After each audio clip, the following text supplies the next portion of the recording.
very diplomat, but you have handled it well. But now your country is in crisis once again. We welcome your opening remarks. Thank you so very much. Good afternoon, ladies and gentlemen. I would like to thank the World Affairs Council of America for this opportunity to speak about the challenges my country, Haiti, currently faces. It is a timely and necessary discussion which I am honored to participate in as the Ambassador of Haiti to the United States. Today, Haiti stands at a crossroad between stability and chaos, the rule of law and turmoil, democracy and anarchy. Through the constitutional reform and elections, Haiti has a unique opportunity in 2021 to break free from this vicious circle, both at home and abroad, and a democratic, peaceful, and a prosperous future. The inherent balance among the three branches of government has resulted in the weakness of our institutions, deadlocked parliaments, and devastating disruptions to our political life. All of which become the norm.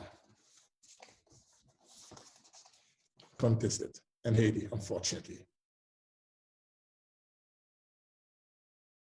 To have without parliament oversight, as we have now, because legislative elections did not take place. That enables even the smallest minority of legislators to block essential proceedings. I'm sure you agree with me that Haiti and its people deserve better than this political deadlock. Moise administration believes that the right way forward is one which will correct the dysfunctions of the 1987 amended Constitution. According to a recent poll, public survey conducted by the Haiti Nouvelle Association, 86% of Haitians agree. They support overwhelmingly a constitution for our country. If the new constitution will rectify the imbalance which exists between Haiti's branches of power, this is the key to eliminating future disruptions or usurpation of a single branch of government. The new constitution will allow Haiti's youth to have a greater access to decision-making position government. The diaspora community, which has previously been excluded from voting and participating in Haiti and elections while enjoying the benefit of dual citizenship under the new constitution. In 2018 alone, the diaspora contributed over $3 billion in remittances. It is about time that Haiti's diaspora community has a say in the way their country is run. We remain grateful to their contribution, which represented a lifeline for the countries for years, particularly our national economy. Inclusion of the diaspora voice in our national dialogue over the Constitution is both essential and overdue. Our government is committed to holding free and transparent legislative elections. We have invited international observers to monitor and certify the outcome of the elections. President Moise has no intention of running for re-election, and will step down when his constitutional term ends next year, in February 2022. President Moïse has repeatedly stated this in his various public remarks. Indeed, the new constitution, if approved by the Haitian people, will not allow President Moïse to run for re-election.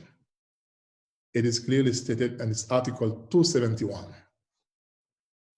President Moïse is ready to transfer power peacefully and democratically in February 2022, when his 5-year term ends, to the next president of Haiti. This is his vision for Haiti. This is his desire for his political legacy. To complete his full term and to transfer power to his democratically elected successor. To break the cycle of political instability and to set Haiti on a path of political and economic stability. To create history by turning a new chapter.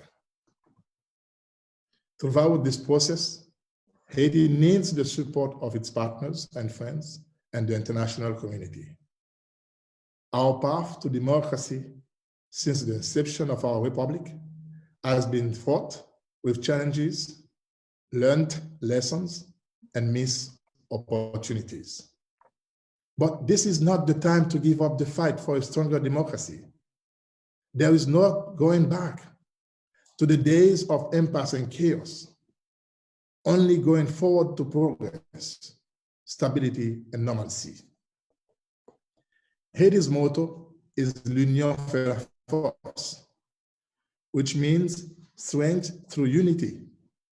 This could not be more true today as we work with our brothers and sisters in Haiti and the diaspora. As President Moïse continues to extend the hand to international community and as well to his brothers and sisters of the opposition to promote a dialogue environment so we can, as Haitians, sit together to discuss the future of our country. I thank you for your time. Bill, I want to thank you and the World Affairs Council of America for hosting me today and putting together this event. I appreciate the opportunity to engage with you and your audience and the attendees. I look forward for your questions. Thank you. Ambassador Edmond, thank you very much for those opening remarks. We have heard some of those before. In fact, you appeared on CNN over the weekend. Also, last Friday, the Washington Post published your opinion piece, which was in response to an editorial in the Post that said the problem with Haiti these days is your president, Moïse, that he is one of the, quote, worst in many years. And the editorial, along with the opposition, contends that the issue is that his term should have ended a few weeks ago, February 7th, and that the way the Constitution works is that unfortunately there was an interim government during his first year, which he claims explains the need to finish out one more year till February 2022. Does it really matter, this dispute? I mean, has he lost credibility with the public anyway, so that governance is impossible? I do not think so. It doesn't lose any credibility whatsoever. What I will tell you, in fact, that's the beauty of democracy. Everybody has the right to their own opinion because we are living in Haiti in a democratic society. People can have different opinions from others. The president is elected for 5 years, as the Constitution says. He's sworn in February 2017, and he will step down on February 7, 2022, the day his successor, who will be elected democratically, take office. The international community has largely supported your view and the president's view that he should lead for another year. That includes, up till now, the State Department, the UN, the OAS. However, over the weekend, it seems that there is a shift. The State Department official, the acting assistant secretary, issued remarks that, in fact, we should see elections soon, and her language was one of such concern that it seemed that there might be some wavering there. Secretary Blinken hasn't said anything yet. However, Congress, led by the chairman of the House Foreign Affairs Committee, Mr. Weeks, and several of his Democratic colleagues have sent a letter to Secretary of State Blinken calling for immediate elections. Well, how do you respond to that? Hopefully you have seen as well my tweets. I have. The tweets. Share them. I'm not sure my colleagues have, but I have, yes. I believe that I couldn't be clear enough. So that will be the position of my government. We are decided and we are determined to have elections very soon. As you know, we are in a constitutional reform process. There will be a referendum, and those elections will be held under the auspices of the new constitution if approved by the people. And secondly, I understand the concerns of our friends, particularly from the States and from the US Congress as well. And I'm here to engage them, and I will continue to do so, because sometimes they may have some misleading information. Because it's very important to get those information as well from the government representative here. That's why I'm here to engage, to talk to them, and to clarify things that might be appeared a bit confusing. But I'm here to tell them that, so I'm here to engage, and I will, address every issues, every concerns they have. And by the way, you talk about shift, but yesterday there was the UN Security Council session on Haiti yesterday. Yes. And as you could see, the president had to, wanted to make his views, and he did so very well. And as you could see, all 50 member states of the United Nations Security Council, they are calling for elections. Because we cannot, in a democratic society, not supporting a democratically elected president who's willing, who is determined to hold elections, we cannot afford not to support him. That would be a great service to democracy, because our democracy needs to be strengthened. So elections is the way forward. Elections is the only way to get power. So on this point, I'm going to start integrating some of the questions that are coming in and some that I have prepared. Respectfully, people are disagreeing that this is actually democratic. Pastor, Cabral, if they're saying these questions, I can mention their name. Says, what is happening in Haiti is not democracy, Ambassador, it's massacre. Too many unnecessary deaths. So I want to take the first part of that, the question of it's not being a democracy. In the fall of 2019, your legislature stopped functioning, and there weren't elections. Now only a third of the Senate is in existence, but the rest of the legislature has been out since January of 2020. Just this month, your president has fired 3 justices, and by decree, he is creating a tribunal or a panel to oversee the elections that have not been scheduled, all of them handpicked by him. So the criticism is that the legislature is not functioning. The Supreme Court is not functioning because of these firings, and also magistrates have protested and gone on strike, and the Bar Association and other bodies are protesting what's that decision. So the judiciary is not working, and the message to the Haitian people is that we're going to do constitutional reform first, now postponed from April to June, and we'll get elections done maybe in the fall afterwards. That essentially means he will be in power almost through his final year, but it is going to be a tarnished legacy, and the voice of the people goes unheard. Yeah, you have said so many things. I don't know where to start. But first of all, let me try to answer one by one the way I will remember them. The first one is about the judges. The judges were not fired. They were, invited to wage or to ask the right to go to retirement. Because why? Any society, any democratic society, a judge of the Supreme Court, it is like here in the United States. No judge on the bench at the Supreme Court or any other court. All of them are political. You cannot be judge at the same time being involved in politics. Therefore, there will be an issue of credibility here for the court, because we are talking about our highest court, which is the last resort in any legal matters.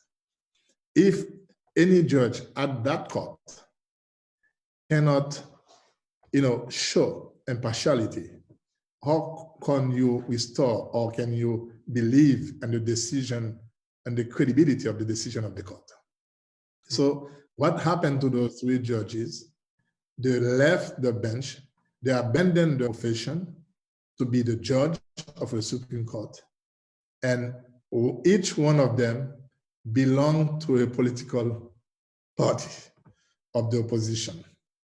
One was involved in the plot and the coup against the democratically elected president. The other one chosen by a group against his will, probably. And there was another one and waiting for another group of opposition again. Therefore, even here in the United States, let us take the example in the United States. Any judge from the Supreme Court or any other judge from any other benches cannot be involved in politics. That constitution they are pretending defending prohibits the participation of judges in politics. They used to refer to the Supreme Court, what we call the Cour Cassation, in case of vacancy, presidential vacancy. But since the amendment in 2012, that was no longer the case. The judiciary power remains out of politics. That's the fact. Secondly, I believe there was one citizen, a pastor. Where could you contest a country there is no democracy, where we have more than 400 radio stations, most of them doing political show, criticize the president and his government without anything happening to them? Is not the democracy? Where you can have anyone, even here in the United States, if someone comes with an accusation against an official, he or she has to prove it. But in Haiti, you may accuse anyone, you may say anyone, anything you want against anyone in politics, nothing will happen.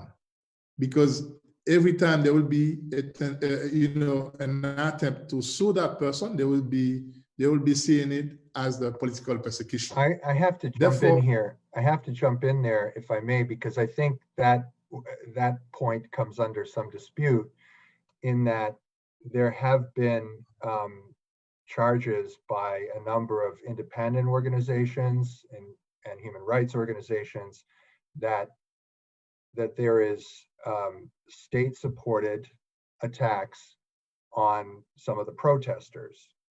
And there are also charges that, as we have seen even in our own country, about protesters and how the state and the police have been acting, that in Haiti, there isn't due process, and that even, you would expect that if a protester is harmed by anybody, that that person would have the right to pursue justice in a court, and yet the courts are not prosecuting these cases either.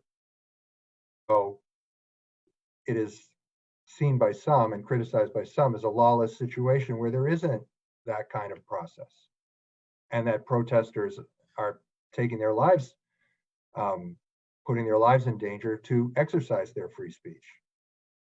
But listen, there is one guarantee I can give you today, and I will always repeat that, and I believe any members of the administration will repeat that. There is guarantees. It is a constitutional guarantee for the people to protest peacefully. No one can take that away from the people. The right to protest peacefully. But unfortunately, many of those peaceful protesters, most of the time, are infiltrated by bandits, by people who want chaos. And it is the responsibility of the national police, as it is in any democratic society, to step in and restore order. But I understand that may happen. Some police brutalities are unacceptable. I repeat that. Police brutalities are unacceptable. The most important thing is those cases, I want, and I believe the Director General of the police will refer them to the Inspection General to investigate and to punish any police officers that can go over the rule of engagement. But we will always condemn the police attacks against any civilian protesting peacefully and against journalists, because there is no intention of the government to attack journalists. As you may know, Haiti holds a 83rd position on 189 countries on the Press Freedom Global Index. We have never been in any policy, any kind of way to attack journalists. We need to respect journalists, and we will continue to protect journalists and respect them. They have the right to inform the people. Therefore, we need to protect them. Very well. I have questions from Mo Riley and also Rose Laguerre regarding kidnappings. And they're asking if you could speak on the government's strategy to address kidnappings, some of which are for ransom in Haiti. This has become almost an everyday experience, not just for foreigners. What should be done? The other questioner says kidnapping has worsened, and I think that's supported by a UN report that recently came out, that kidnappings have worsened since President Moïse's administration begun. So how do you address the security question, which needs to be addressed? Also, you need security to have functioning elections. Indeed. Listen, first of all, it is something that we're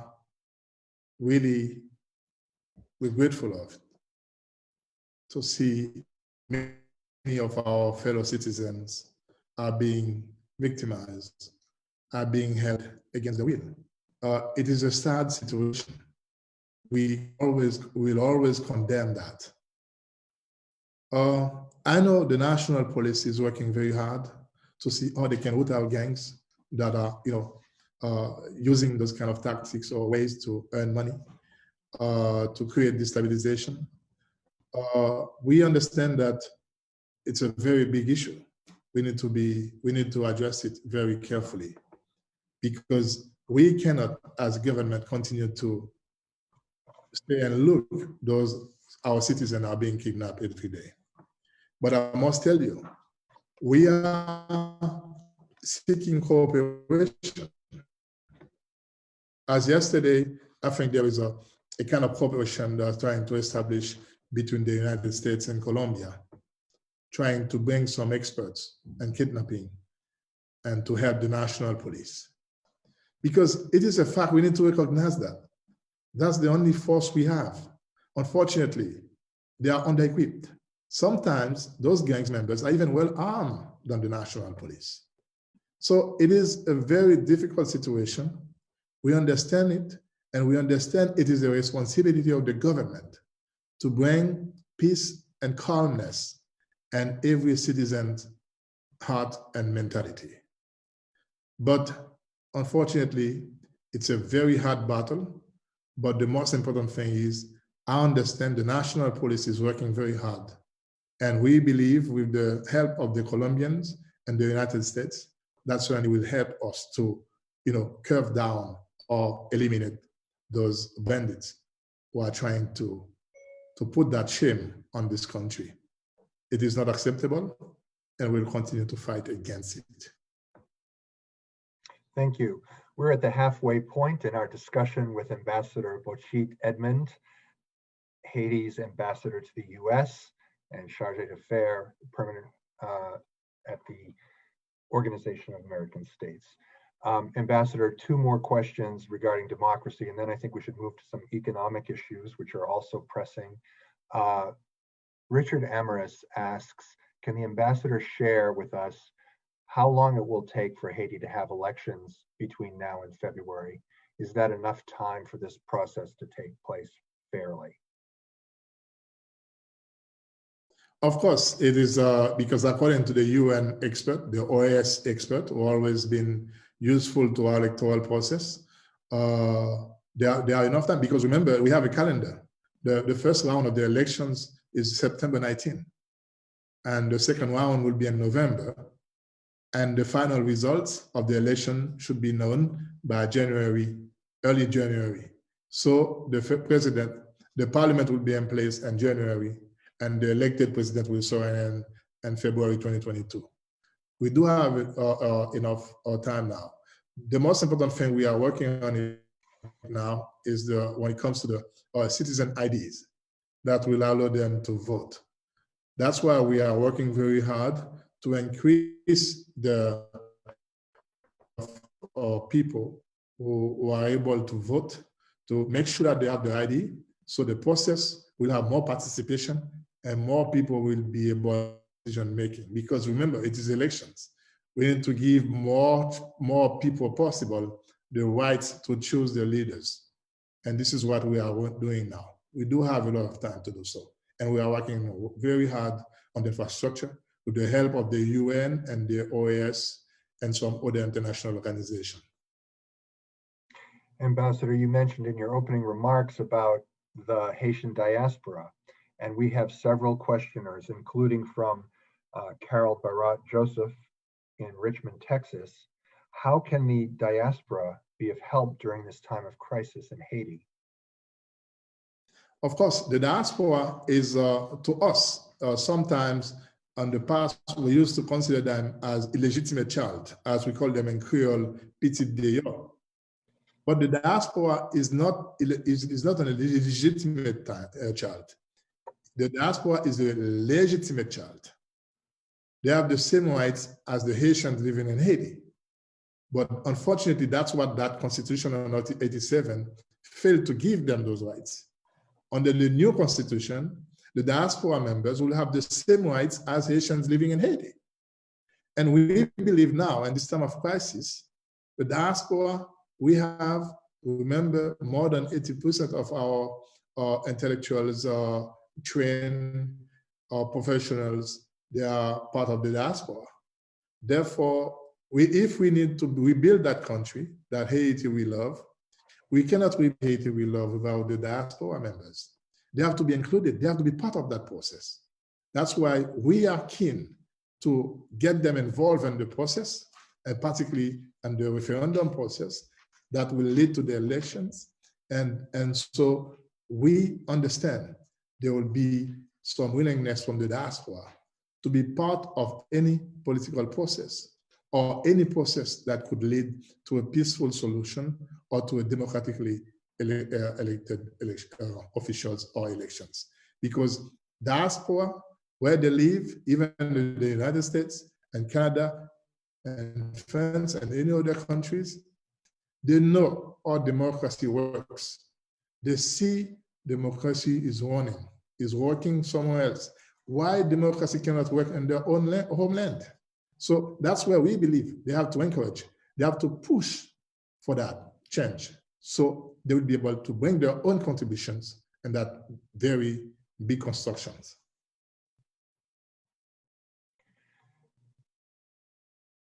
You mentioned the remittances, and what if the flow were to subside or significantly shrink? I think, could you remind us again the figure and what percent of GDP those remittances account for, because it's quite substantial. And so if for any reason, say the economic climate being much weaker because of COVID and a recession, if the impact of that on Haiti's economy and how it might worsen the poverty situation.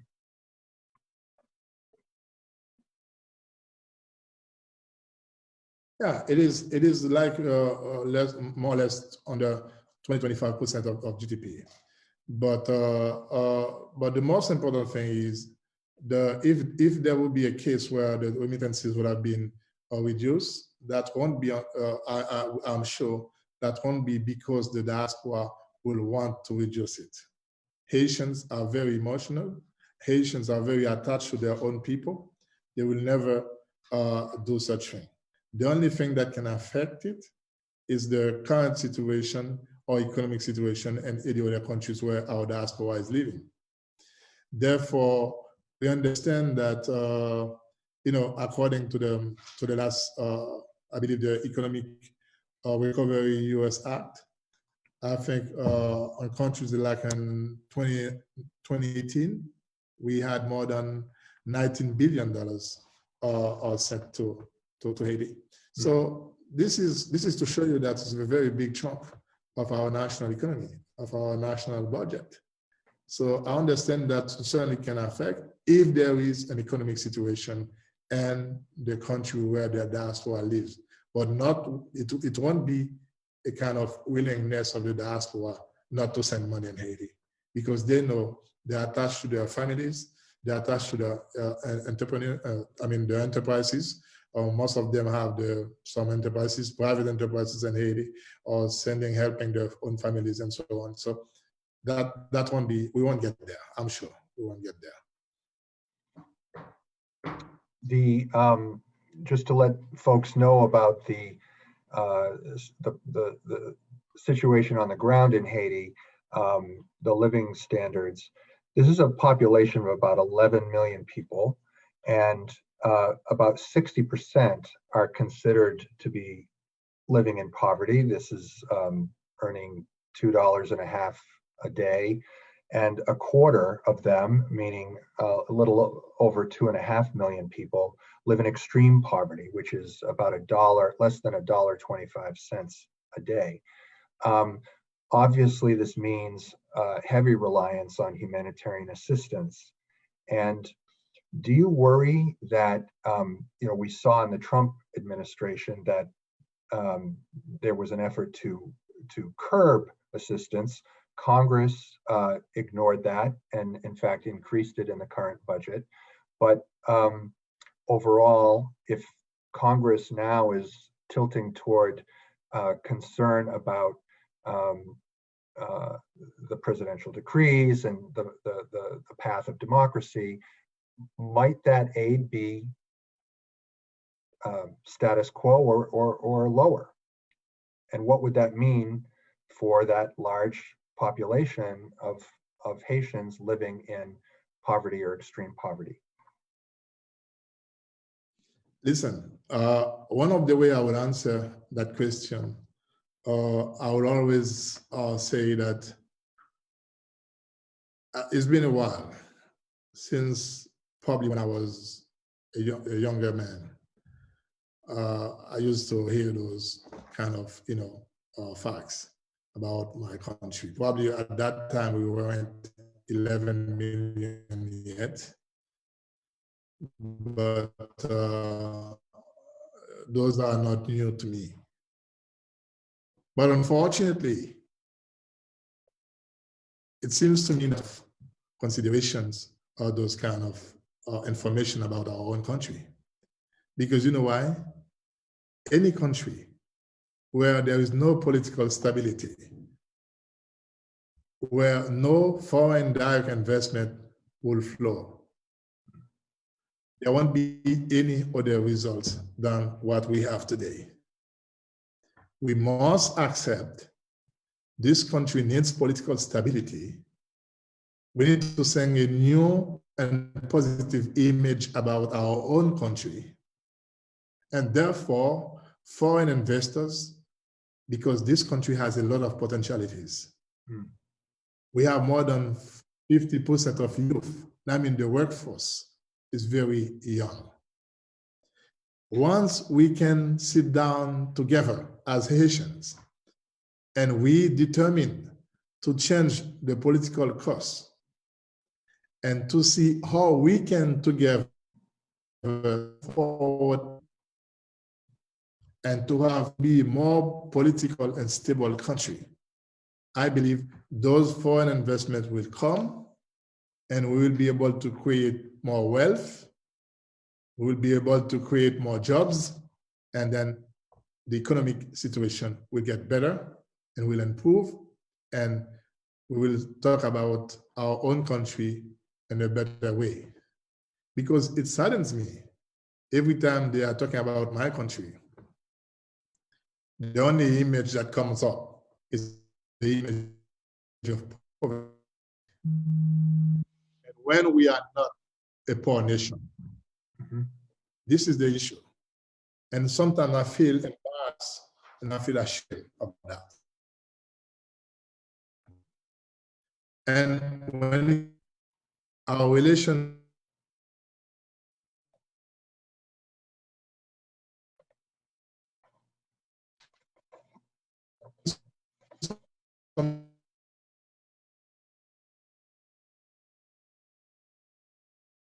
Ambassador, your internet connection has frozen, so you may need to repeat that. And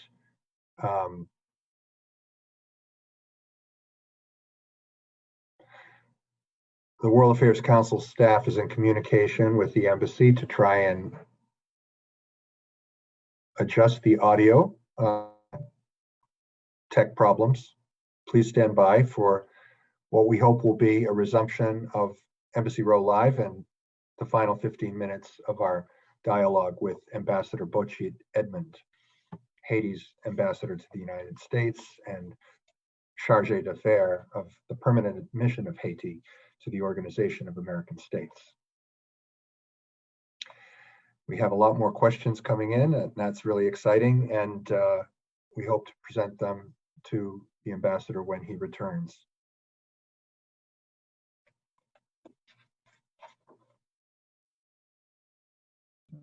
Yeah. Welcome back. I'm back here. I don't know what happened. So it is technology anyway. So one question in terms of U.S. foreign aid that comes from Lillian Spilde. How would you, Mr. Ambassador, the people of Haiti feel about U.S. foreign aid coming to the country in the form of power dams constructed by the U.S. government instead of cash, or other kinds of investment that would promote industry, jobs, and hopefully an improved standard of living? I think that could be a good approach. I don't know if your viewer, the one who has asked that question, if he could go to the CBTPA law that voted by the Congress, that will give such provision among many other benefits, help situation, sustain U.S. young productions and encourage investment in the sector, particularly in various sectors like textile and agriculture, and so on. So that would be a great opportunity. But the most important thing is we want the US to stop seeing us in a lens of humanitarian recipient aid. We just want the United States to see us as a trade partner because we have a lot of potentialities. We are 1.5 hours from Miami, from Haiti, by plane, 2.5 days by boat. Therefore, there are a lot of things, and America will be less dependent on nations outside or the Western Hemisphere. So with the issues regarding, for instance, the imports or the investments, and I believe Haiti hopes and expects to benefit from the nearshoring, for instance. I don't know if I know your viewers are actually, accustomed to that new term, nearshoring. So it's a new concept introduced by the United States Congress. So I believe once they will see us as a trade partner, and I believe the United States will have more interest in working and helping us to have a more stable and democratic country where politics will give way to economics, where political instability will step aside and open the door for foreign and direct investment, consequently to a more political and stable environment. This is what I understand. 2 quick follow-up questions on this that are economic, and then we'll move to another direction. Elizabeth Karras in Little Rock, Arkansas notes there is a huge imbalance between imports and exports in Haiti. Can you speak to this? And secondly, Paige Chickering notes a recent documentary called Madame Sarah details the vital role that women play in the marketing and distribution of food across Haiti. However, they've received little government support as part of the informal economy. And there have been episodes where their livelihoods have been threatened, both economic, political, and in the realm of natural disasters as well. So could you comment on the trade imbalance and on the role of women in the informal economy? Listen, in our culture in Haiti, women is the backbone of our families. This is one, I don't know if you remember in my remarks, when I spoke about the intent of the new constitution. It wants to give more rights to our women, and therefore they will be more involved in politics and policy making decision. It is a fact, unfortunately. Women being a backbone of our society and being particularly the Madame Sarah, those are the ones who are the motor of our informal economy. But unfortunately, they don't have access to credit. This is one of the challenges President Moïse administration really is working on for the last 4 years. He's trying to give credit to a lot of women through different programs. They might be not so much, but at least there have been some differences making. For instance, there was a program called ONAFAM. It's a program financed by a public entity to give credits to women for their small businesses. And I believe it has been a success, and particularly not only in the capital, but in countrysides. I believe women will always be the backbone of this society, and we must do things and we must act to make sure women are part of the policy decision making. So I believe that would be a benefit for the society. When it comes to the imbalance between import and export in Haiti, I will come back to what I said before. You cannot have increase in exportation if you do not produce anything. The national productions has come to a low. It's very low now. Particularly, we used to export a lot of agricultural products, but now, unfortunately, we are importing them. Therefore, we need to find a way where we can spend less on importation and invest more in national production. I believe this is one of the projects of President Moïse from the start of his term, but unfortunately, again and again, political instability. And there was an impediment to this program. So I understand we cannot have a proper balance if we are not investing much more in national productions. Therefore, we'll be able to export much more, and then we can import less. So that's the only solution. But again and again, everything will have to go through political stability. If we don't have political stability, if everything is politics, if every day we continue to do politics without thinking about the economics, the situation will get worse. Great, thank you. I'd like to move to some regional and global questions for you in our remaining just under 10 minutes, Ambassador. This question, pardon me, comes from Gabrielle Anglade.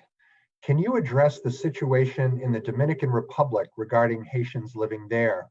What is being done regarding their safety and constant discrimination? Yeah, it has always been the case whenever two countries share borders, because we are one island shared by two countries. Unfortunately, there is a disparity between my country and Dominican Republic. But again, I will say something. The Dominicans in '94, they sat down together, they agreed on a political agreement to move their countries forward. Ever since, they have experienced a lot of economic change and booms, a lot of foreign investments. And you know what? Whenever you have one country from one side, which is economically more prosperous, you will always have the migration from the other part, which has less opportunity. But the first way to start solving that issue is to better the economic situation, where there will be more employments, more in foreign investment, and you will have less people going to seek for a better life. Once they are there, I believe it is our duty as country, even both countries, to come together to see how they can have a better immigration policy.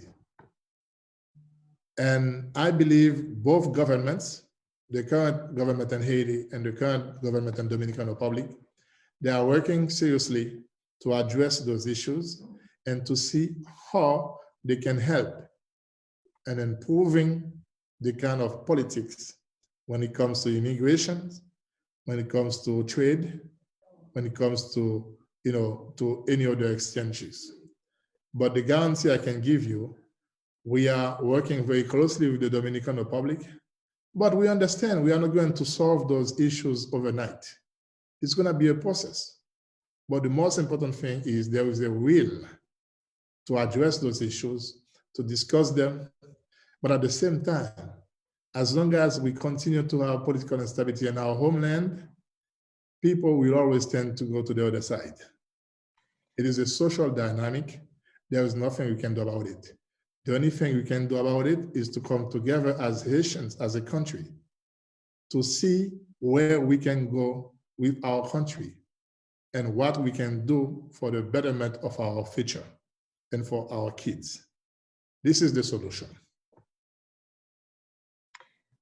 COVID, climate change, and human rights are the final questions. We could spend another hour. Haiti's done actually remarkably well, relatively speaking, in a region that has seen over 500,000 deaths. Haiti's are just a couple of hundred. What explains the success there? I believe the only way I can answer you is not only there was a willingness from the government from day one trying to reduce the incoming flights, because we understood when we started to see it, it was mostly imported cases. And when we decided to close the airports to cancel all flights, that certainly helped. And there is another secret in Haiti. Sometimes your viewers may not know it, but local remedies, what we call the traditional medicine, is a key in Haiti. Because some countries, some people may not believe in it, but in Haiti, we do believe the traditional medicines can help. And I believe Haitians, they use a lot of traditional medicines, a lot of natural teas. So that really help. That really help.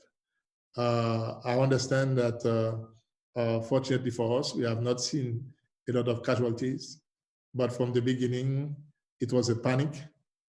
We even thought that we are going to have more than 200,000 something deaths in less than 3 months. But thanks God, we did not see that. And so far, we are doing pretty well. Congratulations on that. You are in a geography that is seeing increasing weather patterns that are destructive. You've experienced an earthquake in 2010, Hurricane Matthew in 2016. Climate change, how is Haiti preparing for the inevitable, and given the relative social and economic standards, it could get so much worse if there are repeated disasters. What steps are you taking to address climate change in the country and in diplomatic circles? Yeah, in the country, I believe the most important thing is, as this current government has tried to push, is to embark on a reforestation policy to make sure that we curve down on the deforestation. To some extent, certainly that has affected us a lot. But on the other hand, at the same time, when we face this situation every year, and particularly most of the time, those who are affected are the most vulnerable. Whenever we have hurricane, and they tend to go particularly into the mountains and the rural areas where the constructions are not well built, and when we had so many vulnerable communities. But there is something very important. As I believe, not only in Haiti, I believe in a conference, as I said, I think I was foreign minister then at the Southern Command in Miami. I stated in the Caribbean, we need to consider this issue as a national security matter because it affects our way of lives, our way of living, and it affects our economy. Because when you take into consideration many islands of the Caribbean, many investments that have been done, and overnight in a simple hurricane, everything is gone. And we need to start from zero. So that's why it's very important to consider this issue as a national security matter. Therefore, we need to see how our international partners, with the vast of experiences they collected over the years, to see how they can help us to secure or strengthen the way we respond to natural disaster. I remember President Moïse, when he was the chair of CARICOM, he proposed one Caribbean policy. One Caribbean policy means that there will be a kind of insurance to help those countries whenever they're hit. Because right now we have the CDB, the Caribbean Development Bank, that gives us a small insurance coverage, but which is not enough. I believe it is much more important to have a wider approach in terms of helping those Caribbean islands to protect the investment what they have against natural disaster. Ambassador, as we close, and we really are at the top of the hour, I know that judging from the many questions that we will have people stay with us just for this final moment, I'd like to change what I said just a moment ago. not to, I mean, we've dealt with human rights to an extent, but let me do it this way. We have one participant who is asking very quickly, where can we see the proposed constitutional reforms in English? Number one. Number two, a very good idea. Would you be able to persuade President Moise to come on our program to speak to the American people in an interview like this? First one, the draft constitution is being translated into English, because the reason they don't want to, I believe that from the beginning there was not that sentiment, because remember, this is not the final draft.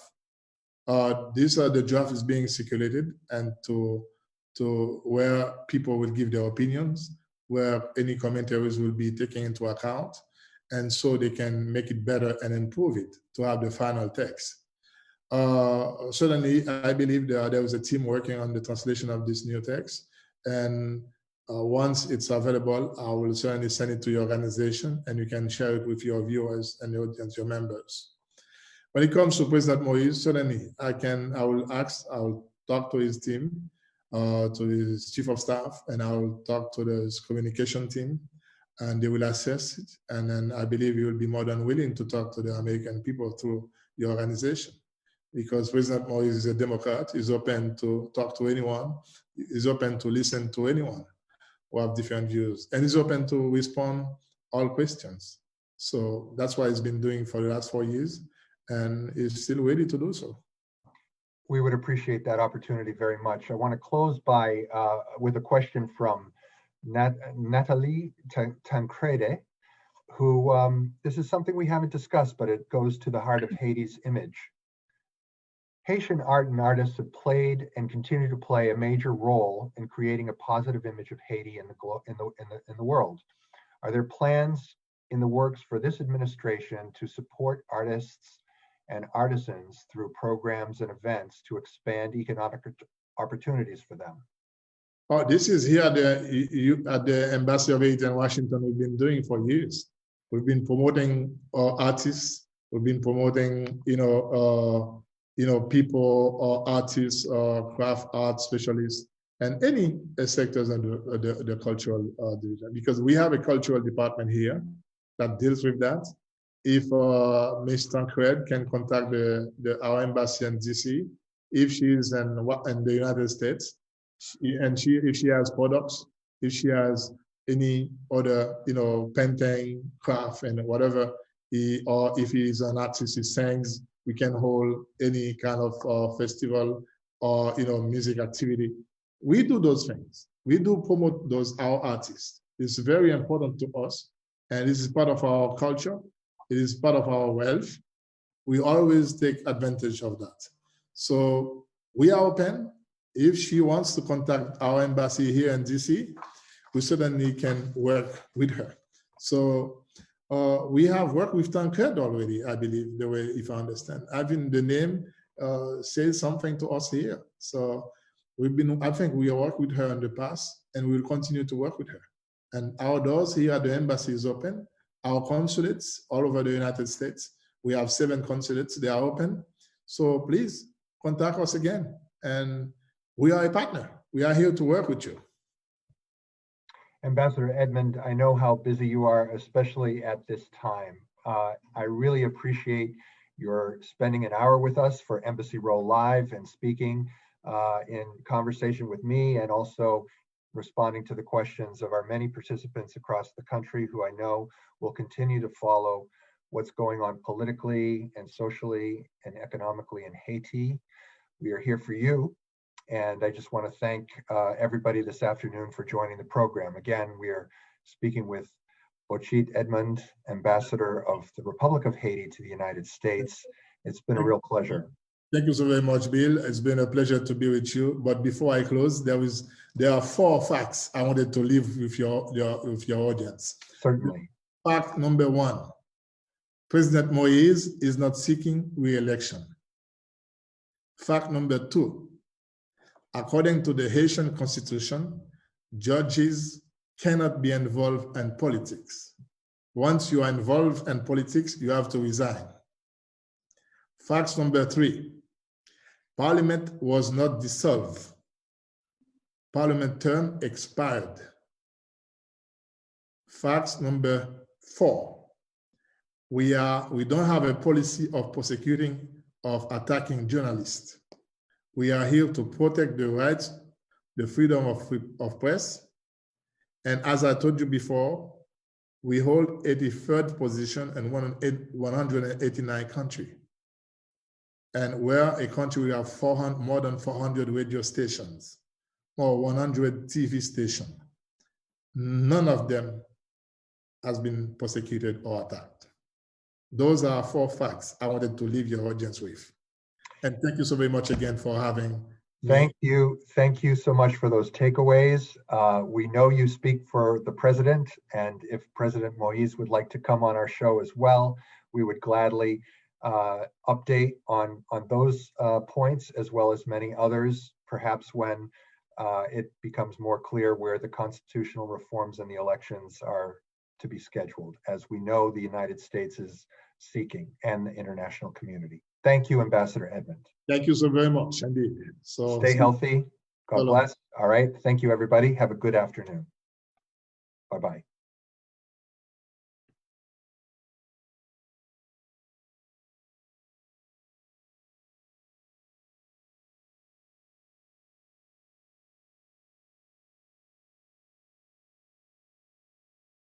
Ici, au cœur de Pétionville, Haïti, faites l'expérience de l'unique casino El Rancho. Venez en tant que joueur, repartez en tant qu'ami. El Rancho Casino Haïti, créez-vous des moments inoubliables.